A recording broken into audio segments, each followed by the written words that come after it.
Karen and I started teaching workshops back in the late 80s and decided to start teaching what our knowledge was because we were integrating it choreographically in our works. This is one of the earliest ones. Woohoo! It's the old, right? Just want to make sure that the idea is not to drive out that way, because eventually you're going to be going down. There's the flying arabesque. Your right leg long and your other one up.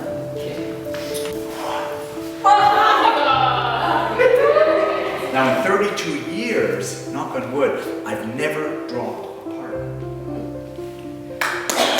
What's happening a little bit, which is typical dancer done, is that you're coming into your partner and you're kind of going here immediately, okay? And so what that does is that your partner starts to lose your center.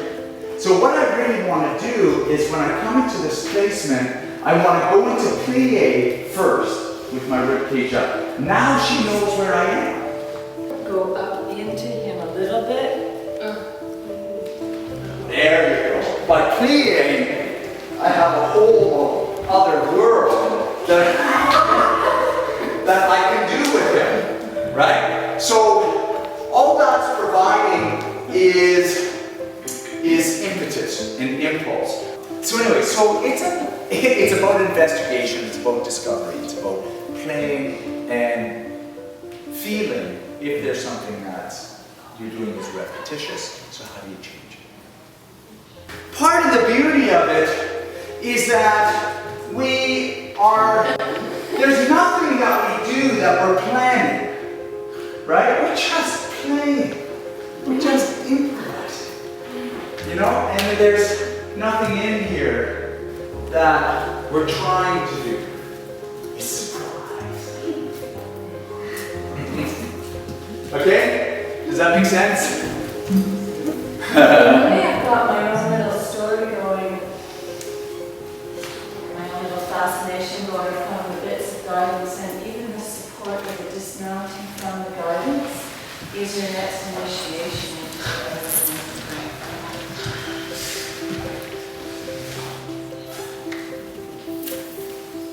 Just remember, in your play, it's not about doing or achieving.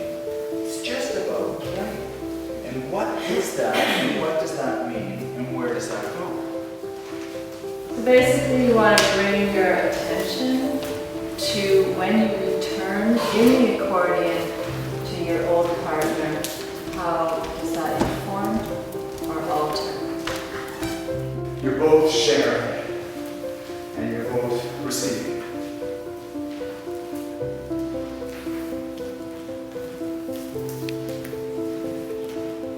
It's like an unconscious distraction to what you're doing because you're always connected and yet you're interacting here, so it doesn't give you a chance to settle into, oh, what can I do? Where can I go next?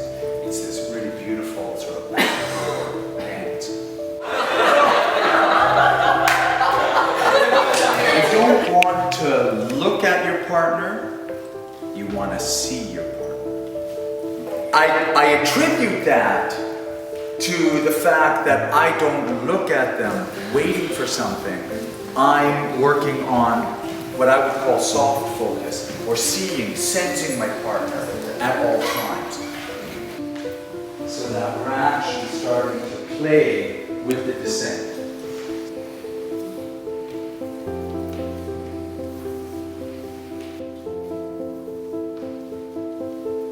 When we teach together, it's a mix of Kaeja elevations, improvisation, some contact sensory oriented developments.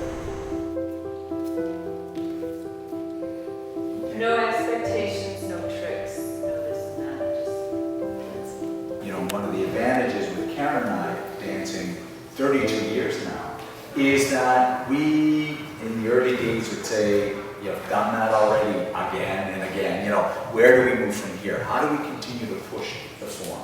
And which is why we're where we are at today, because we've You know, it's not that we don't appreciate the nature of the form, but for me, it's like the elevation. When I get something, my first impulse is where does it go next? Once I achieve it, that's great. It becomes the new foundation, right? But at the same time, with the improvisations, how do we continuously challenge our foundation so that we move forward, we continue to discover? To be vocal. You have to be silent. It's a more mindful way. Whereas when you're just free flow improvising, it's a little more mindless in a positive way. The philosophy behind the work that we do, whether it's me or Alan, is, I think, curiosity, fascination, connection, communication, non-verbally, investigation, playfulness, and not knowing. Risk. And what's going to happen is that when Karen feels like she's had enough, she'll say change, and then someone else in the group just begins to go, right? So instead of Karen and I calling change, you guys determine it. So the flyer themselves says change.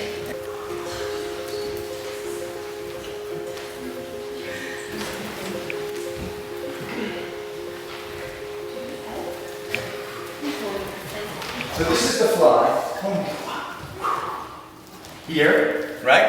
It's all forearms, no hands involved. No hands. It's all breath, it's all timing. The higher she goes, the less work I'm doing. A little bit. So you want to press down a little bit as opposed to just loosey-goosey? Yeah. The more you press down, the more I can actually work with the pelvis. But you want to like meet them so there's a little bit of give, yeah? So you could control where you're stopping. It's the intention of moving there that takes you there. It's not so much the strength, right? It's about the timing and the mechanics. So she's coming in, whoa, here. That's like nothing. We always want our partner on this diagonal, because if they go upside down and they start to fold backwards, then you don't have control anymore. But I don't want to be too far this way or I'm going to be heavy. Then Yeah. you get my leg up, so you want to get at least this far so you can counter it in here. And I have full control all the time. So just because we separate doesn't mean that we're not connected. What we're giving them is a foundation, what I consider a foundation, you know, and where is it going to be 10, 20, 30 years from now? I have no clue. And that's part of the excitement for me. I have no idea where it's going to go. But if we can give this sort of foundation of connection, then there are no limits in my mind. Every journey has its surprises.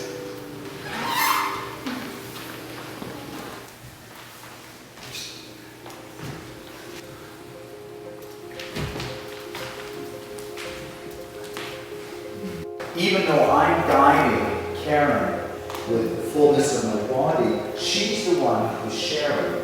And when she shares, just give it a moment of breath so that we both just acknowledge that moment and then it continues on.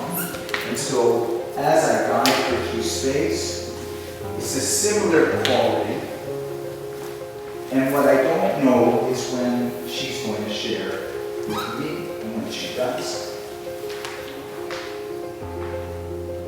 Acknowledge it. And then continue.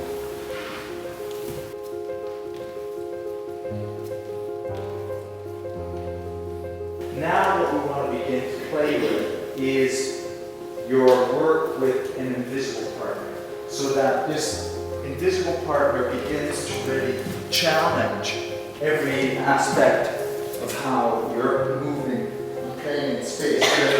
So there's a consciousness, and they're disrupting, and you have no idea.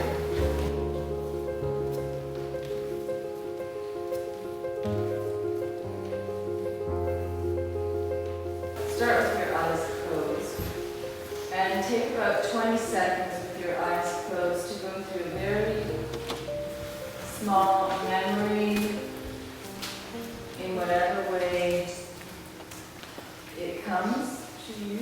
Very small in your body of the dance that you just had.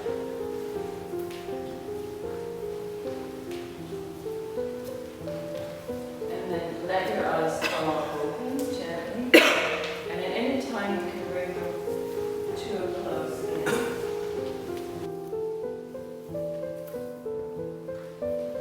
So now we take this one step further. So what's going to happen is that Karen is going to begin her suspension solo. And what I want to do is I want to be alive with her so that I become part of her landscape, of her solo, of her play. And for me, it's a matter of hearing, sensing. I'm not doing anything except being present and allowing her to work with me.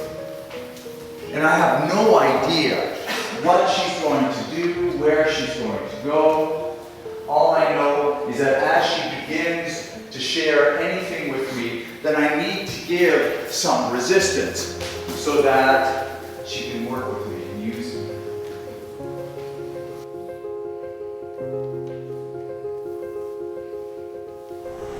When you begin to investigate partnering, there's an essence of combating fear that really escalates one's own dancing.